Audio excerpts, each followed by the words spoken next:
Hello. Hello. Hello. Hello. Hello. Hello. How do you like my buddies? Pretty cool, huh? I got another buddy with me today. Actually, I got two buddies with me today. How about this little guy? Yep, that's my eagle. Enough of that. Anyway, my other guest, who you'll find out very shortly who she is, probably already know because you read and everything. But welcome to Lunch with Mike, brought to you by Federal Sales Sherpa and MarketUS. We stream live every Tuesday at 1 p.m. Eastern. If you have any ideas on what you would like to see, of course, we're booked all the way through January, but we can always add a second stream during the week, no problem. But if you know anybody that would like to promote their product, be interviewed, product and service, have them reach out to us. You can get the information in the link below.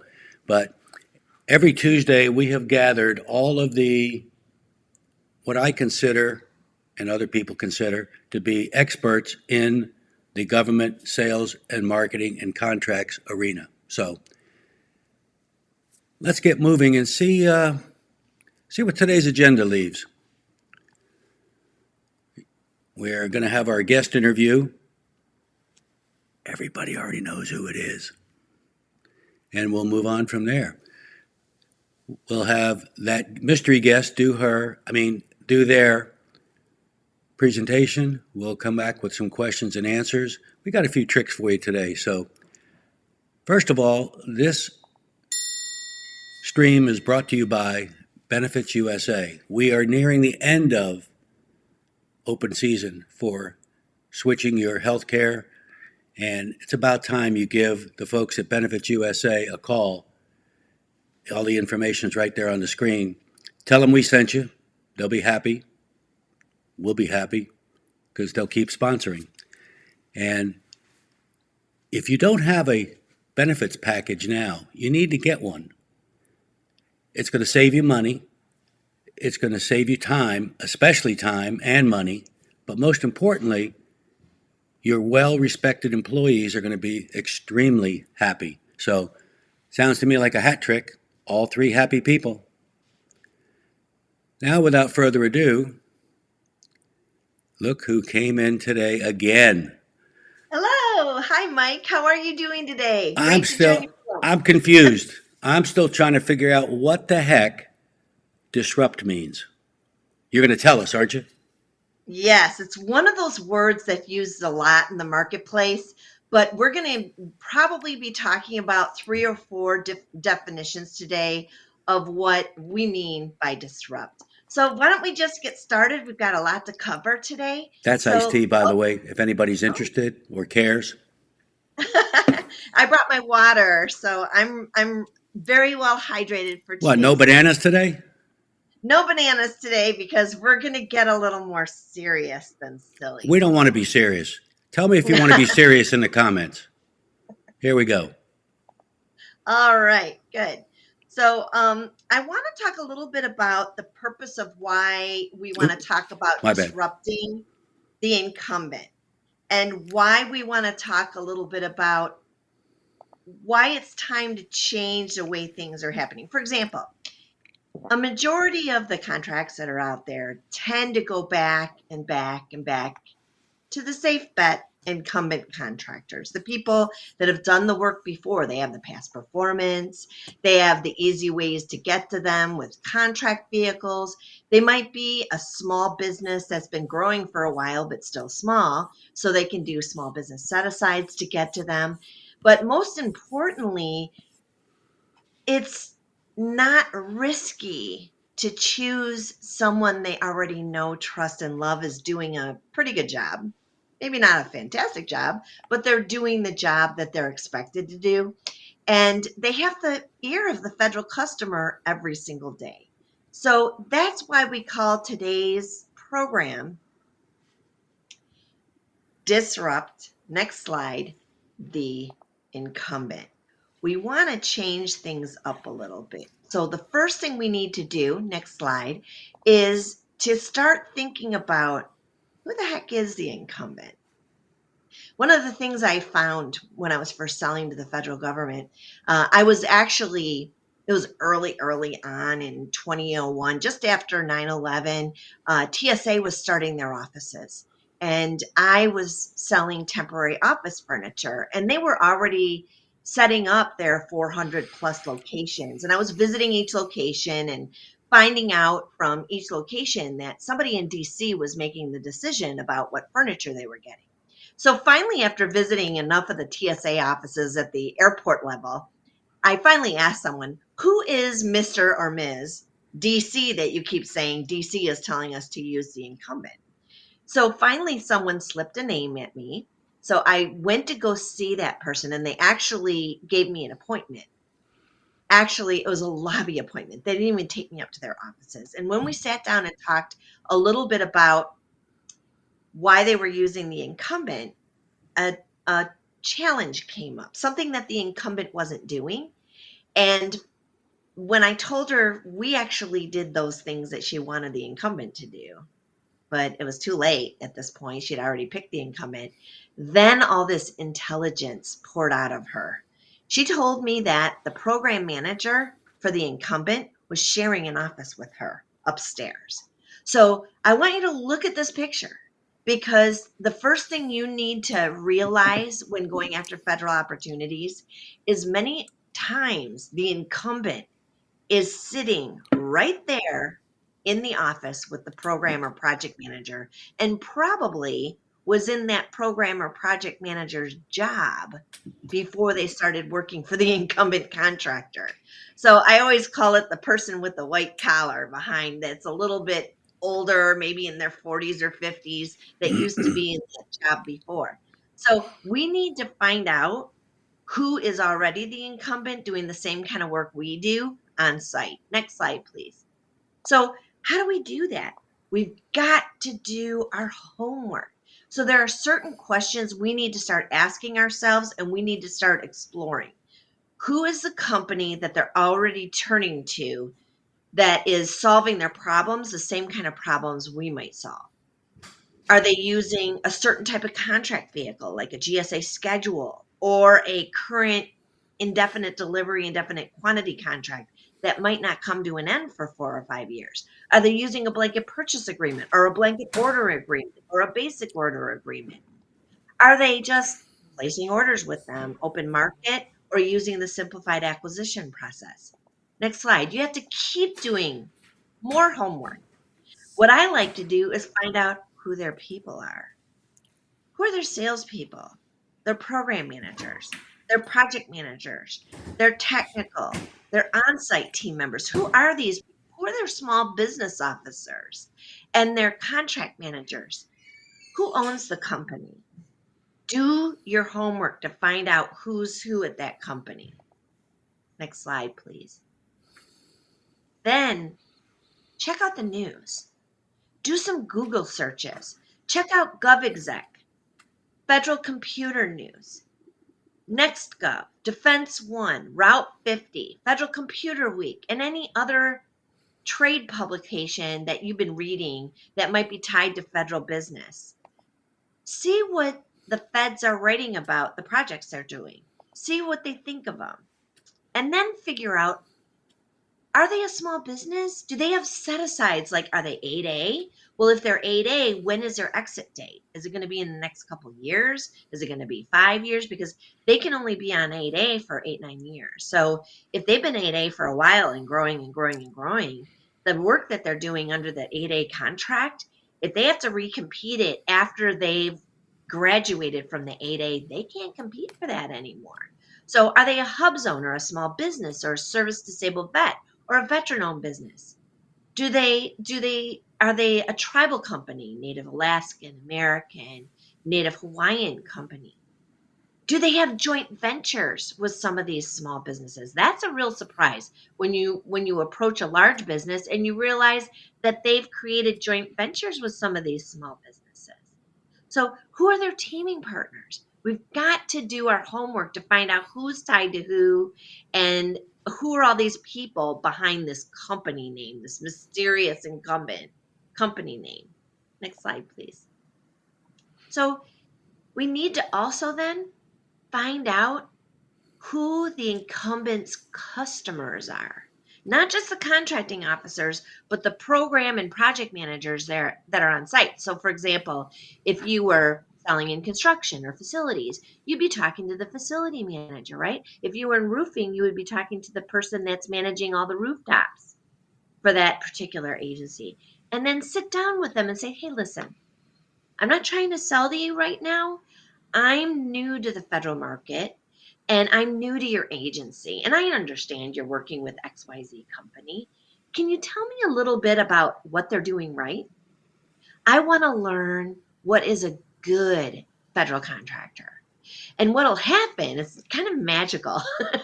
You start asking them about the good stuff, and they go, "Oh my gosh, they're amazing. I love their project manager." Then you follow up with, "Well, who is that?" I love their reporting system.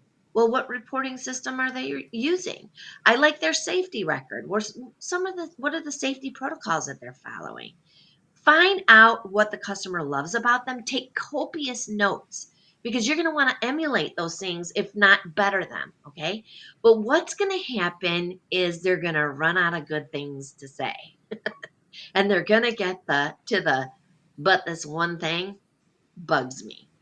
And that's where you can get to root of opportunities at that particular agency. Because why did they meet with you in the first place? There's got to be some pain there. So go in there with the idea of asking what I call open-ended questions. So instead of going in as a salesperson, I want you to start going in as an investigative reporter. What you want to know is, why did you select them? What contract vehicle did you use? I noticed in the data that you use this contract. Do you plan to use the same contract vehicle, or are you open to using others or opening up the competition to go public? What are they doing right?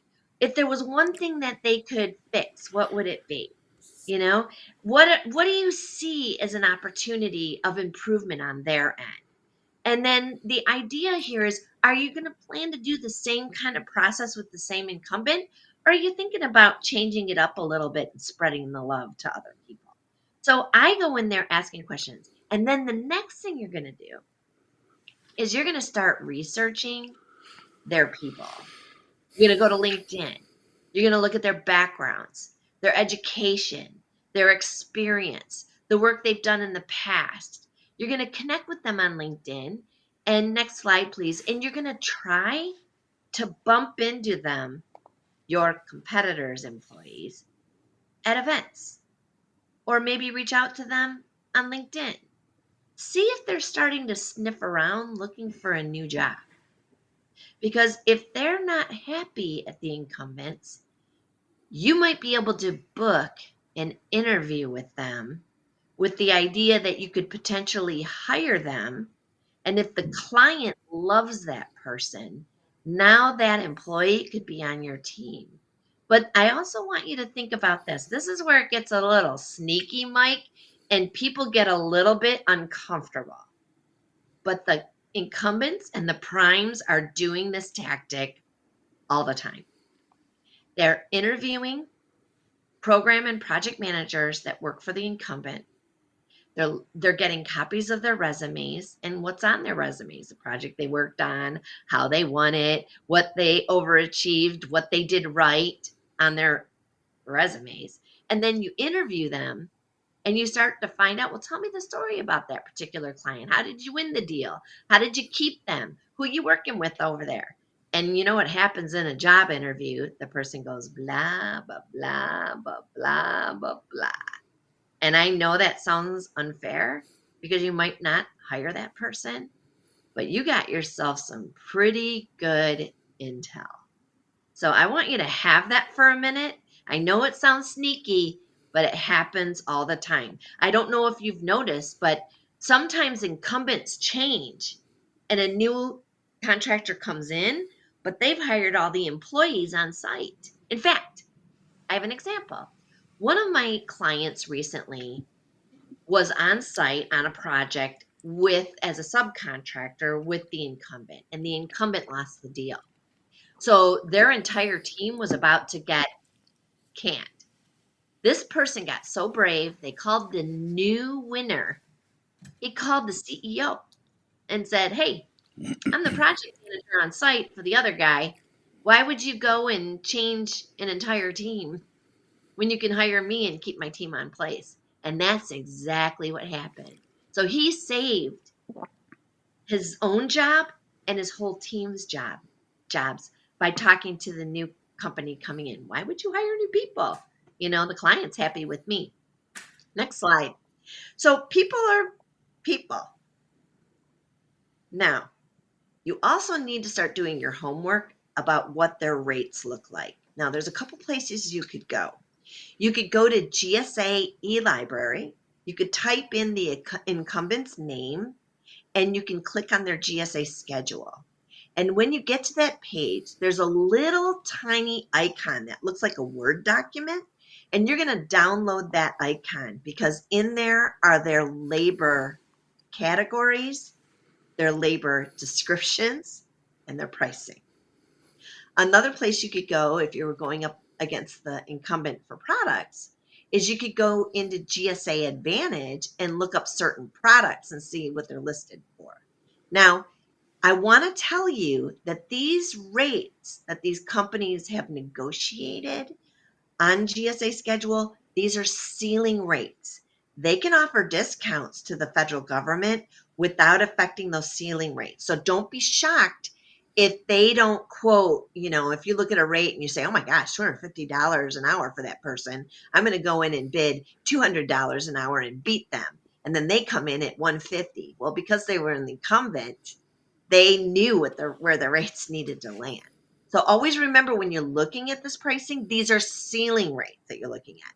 You can also, next slide, please, you can also look at past contract data that you can find at Federal Procurement Data System, USA Spending, or my favorite place, which is the SAM.gov contract data section.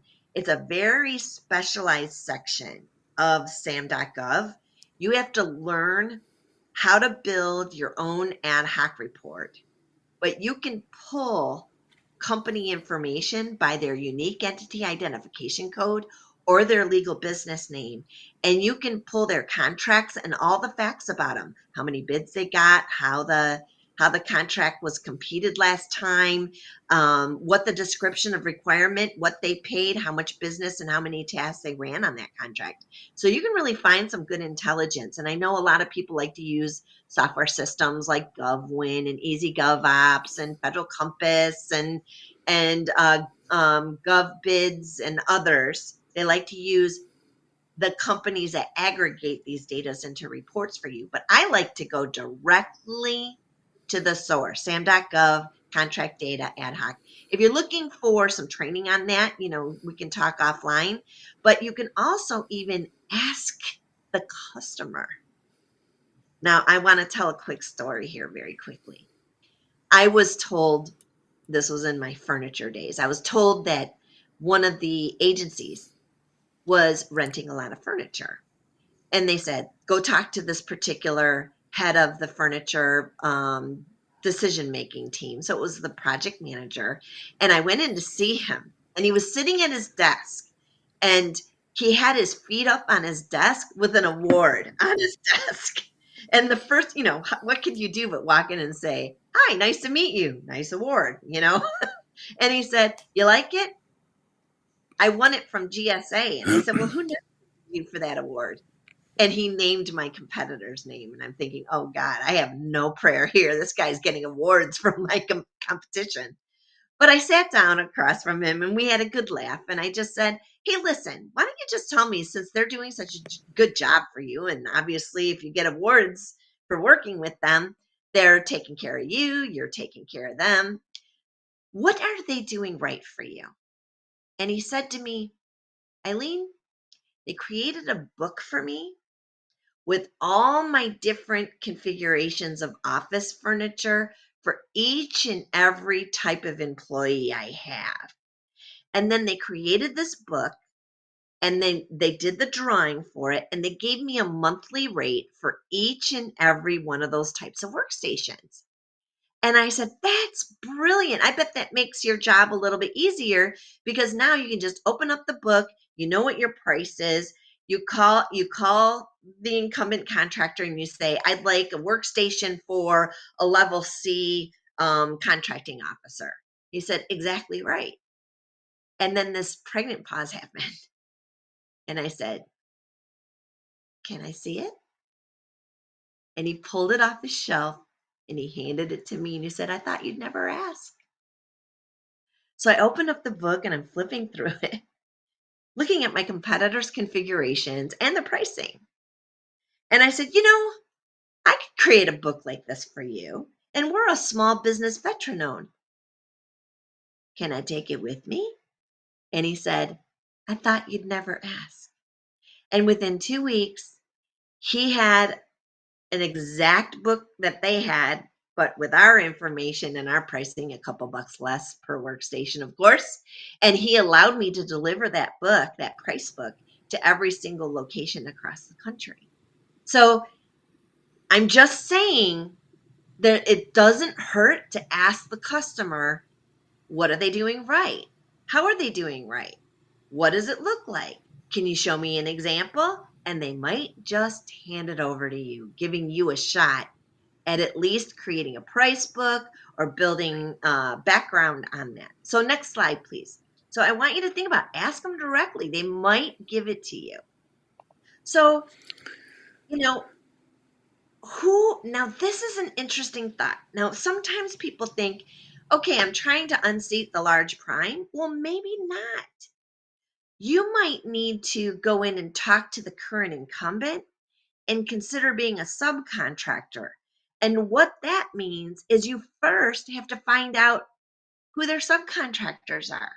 So USA Spending has a really nice tool in there where you can look at a business contract and you can flip the search to subcontract. So you can see a small business's subcontracts and who their prime contractors are. So you can see your competitors, who they're priming to.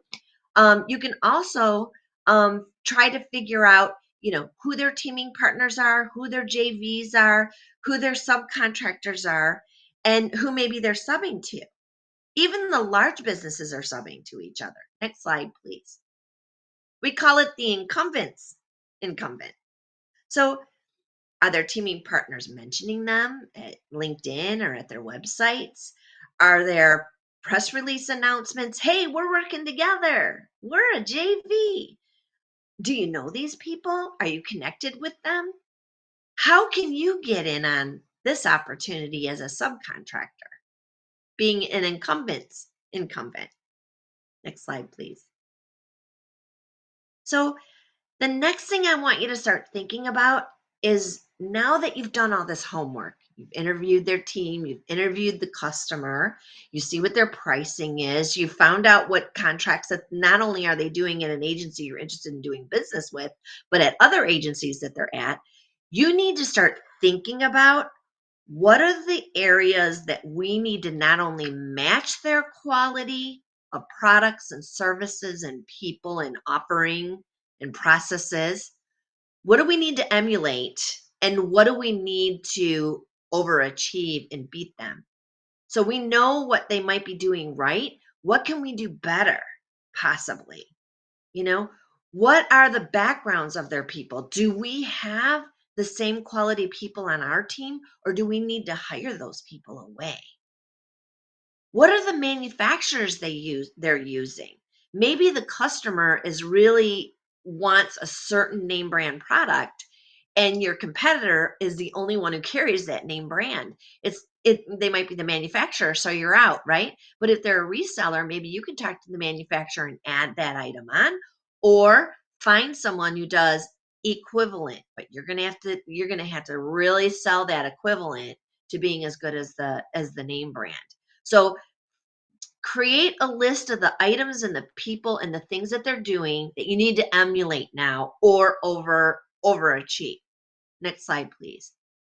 Then what I want you to do is start figuring out what they're not doing right, what they're not delivering fast enough, gaps that they're not delivering at all or not doing at all, based on what your interviews have uncovered, what the people have told you. If you're meeting with their their employees and they're looking for another job, something's not quite right. Maybe their benefits aren't any good and they need to go to Benefits USA and you're using them, right?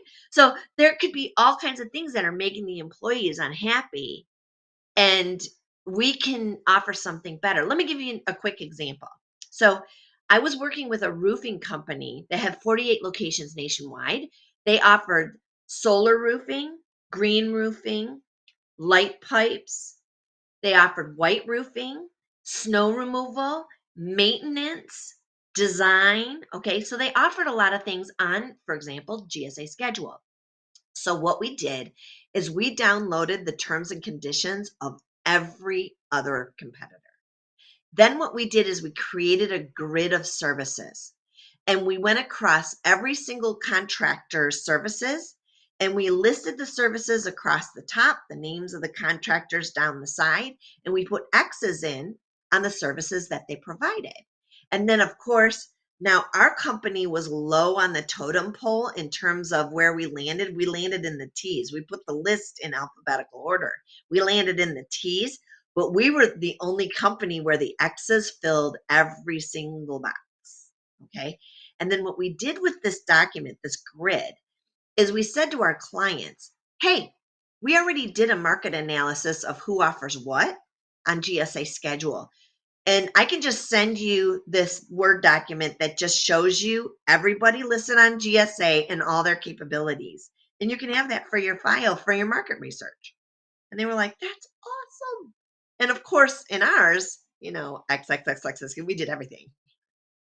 So just by looking at this document, it was obvious who was the strongest, safest bet, right? So just to let you know, this particular PowerPoint that we're going through today comes with a workbook. And Mike has made it available at MarketUS. And Mike, do you want to cut in here real quick and tell us? I think it's MarketUS /disrupt. Do you have that hot link or the name of it? MarketUS.com/disrupt. And it'll be on the one of the final slides for us to look at. Perfect. So this comes with the workbook. So everything we're talking about today, you can ask for it for free from MarketUS to get a copy of the workbook. And on page 5, what I've given you is a little bit of a grid to help you kind of plan with your team. What are the items that we need to emulate? What are the items that we're better at? And start to highlight what we need to improve on and what are things that we're better at. So we can start communicating what we call best values and differentiators are. What are our differentiators against the current incumbent and our competition? Next slide, please.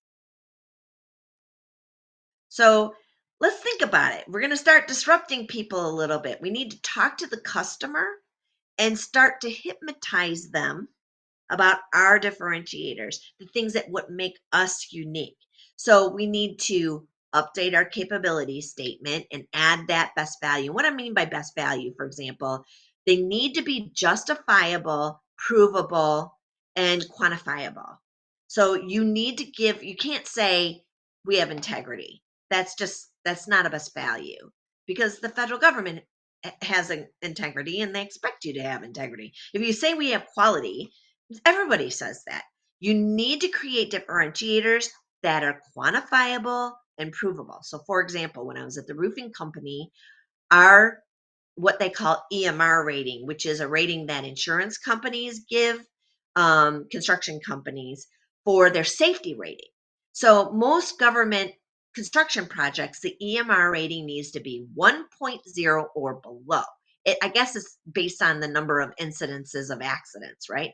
So at our roofing company, we only had one broken arm in 5 years amongst 3,000 roofer employees. So our EMR rating was 0.56. It was ridiculously good. When we told our clients our safety rating was 0.56, they would just be dumbfounded. Oh my gosh. So what they would do then is, if they wanted to work with us, in the evaluation criteria of the proposal, they'd make safety rating a very important criteria. And they would just say, you must have a safety rating of 1.0 or below for us to consider you. And then we'd come in with this rockin' best value 0.56, which would just beat out everybody. So you need to start explaining to your customers why these differentiators matter to them. Okay. I had an actual fail on a differentiator when I was working for the furniture rental company. When I was calling here in at Great Lakes Naval Base, our headquarters was literally 15 minutes from Great Lakes Naval Base. We are a veteran-owned business with a warehouse that was 3 times the size of the large name brand competitor in our business, the big incumbent. And I would go into Great Lakes and say, why don't you use us? We're nearby. We have 3 times as much furniture in stock, ready to deliver. We're literally an hour away, and we can deliver what you need within 48 hours. And every single time that facility manager kept saying, but are you national? And I would say, we have, 7 distribution areas nationwide. Our distribution center is 5 minutes from you. We can deliver in 48 hours. We have more furniture than the other guys do in Illinois nearby you. And this guy was brainwashed. National. So the incumbent did a good job pushing their differentiators. So you're going to have to find a way to change their mind. And that would probably have taken me bringing him to our distribution center so he could see how big it was, see how the quality furniture is, and then invite him to go see the competitor's distribution center nearby and see how small it was and the condition of the furniture, right? So you have to do some interesting things. You've got to change your capability statement. You need to update your website with your best values. You need to share case studies and reasons why you're better. And then you need to start saying this in your social media, and you need to say it over and over again to your clients. Next slide, please. And then you have to do some subtle things. You have to say, well, do they have the furniture in stock? How is the condition of the furniture? How did that go for you this time? Give them webinars, give them demos, give them comparison charts like the one I talked about. And also there's an old school way of bringing out problems that the incumbent might have. For example, when I was selling furniture, my competitor tended to have a little anomaly in their accounting system where they would accidentally double bill the client every month. And that was starting to get to the current project manager, to some of the clients. So we would explain, it's called ghosting in the proposal. We would explain how accurate and detailed our invoices were and how you'll get one a month, and this is how it looks and this is how clear it will be. And so we knew that that was a problem with the other company. Like, for example, if you knew that your competitor just filed bankruptcy, but your books are looking really good with no debt, you can point out we are debt free and have been for 20 years, showing that you're a safe bet, and makes them think, oh, what's everybody else's financial situation? So also going to their teaming partners and their people, see if maybe your solution might be better than their subcontractors. And the other thing too is adding a little urgency to the change. Maybe the other company is going through something, maybe a change of ownership, or they've lost a few team members, or they let a lot of people go. And this is your opportunity to go into that prime or the prime's customer and say, hey, we've been stable for blah, blah, blah years. We have the same employees. We have retention for 10 years or more. Show that you're a safe bet. And also think about when you start talking to the primes, if you decide to go there and say, hey, I'm a really good subcontractor, and here's why.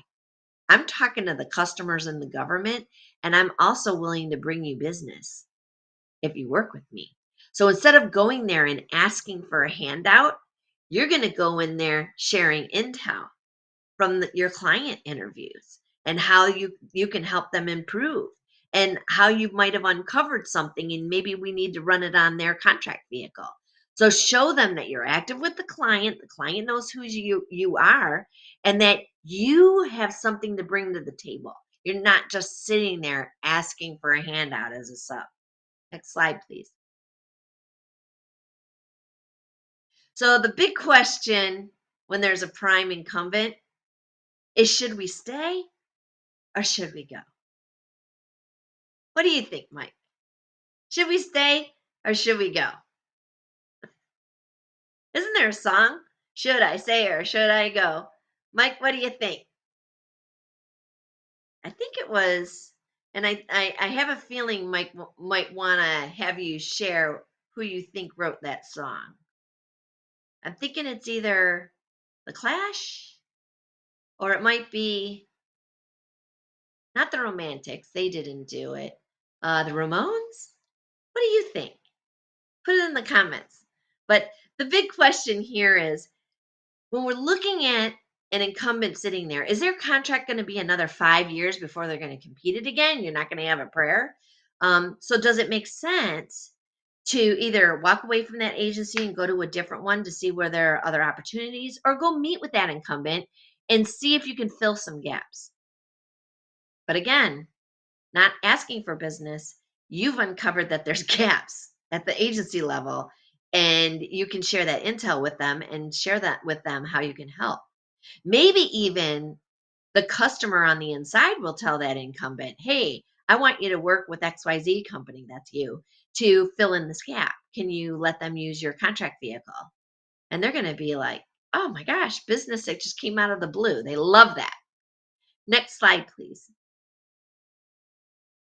So how about this? Why not flip it? Let's say, for example, there's an 8A contractor that's been on site for 5 years and their 8A contract is coming to an end. And you're a new 8A contractor with another 6 years to go on your contract. Well, if you start talking to them now, maybe when that contract comes up for recompete and you start doing a little bit of subcontracting work and selling and bringing them business, maybe at some point they'll flip the contract. They'll let you be the prime and they plug in and sub to you.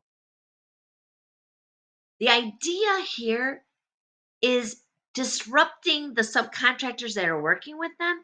Try to get in there and become the prime and take that incumbent and let them plug in behind you. That is the ultimate disruption.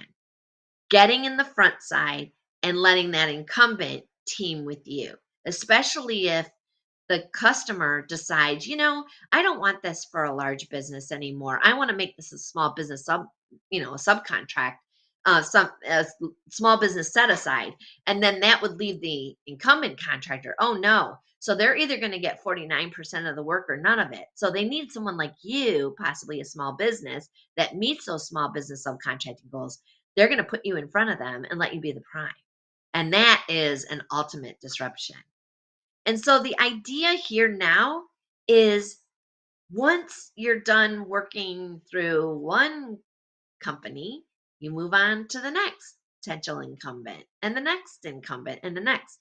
So what I like to do is start to rinse and repeat. So one of the things you might want to think about today is ask yourself, who are the primes that are performing the same work that you're performing? Pick the top 5 and let's see where they're hanging out and what they're doing. And then follow the protocols of this disrupt your incumbent. So, and then we start working through the incumbents. Let's start talking to their customers, see how they're doing, find out from their team if they're doing a good job, see where the weak points are, and try to take advantage and disrupt from there. And disrupt can be something as easy as helping them be a better vendor to that agency. So every scenario is going to be different. You might be a competitor with that incumbent at one agency and a competitor with that company at another agency. It happens all the time. Next slide, please. So here we are at the Q&A. Mike, any Q&A? Mike, I can't hear you. So if you can unmute yourself.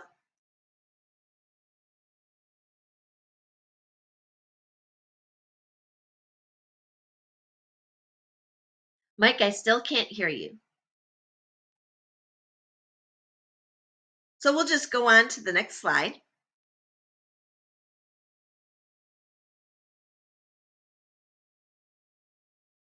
And this is how you can get a hold of me. So if you have any questions, you can find me at 312-636-5381. That's been my phone number since 1995. If you want to set up a meeting with me, text me and introduce yourself, and then we can set up some time together and talk a little bit about how we can possibly help you identify who those incumbents are. If you can't figure out how to do it, there is help. So I can definitely help you with that. Also, make sure you connect with me on LinkedIn. I post every single day an article about federal contracting, bid no bid, finding incumbents, disrupting incumbents, bringing business to incumbents, or finding your end users and developing relationships with your end users. So please connect with me on LinkedIn. So let's move on to the Q&A, Mike. Next slide.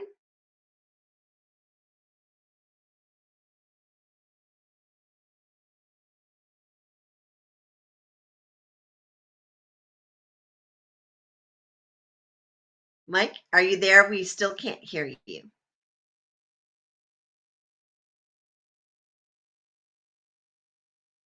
Well, at this point, I'm going to let us wrap up. Thank you so much for joining us today for Lunch with Mike. Next week on Tuesday, we're going to talk about marketing tools that open doors for federal salespeople. So please join us again next week, same bat time, same bat channel here with Lunch with Mike.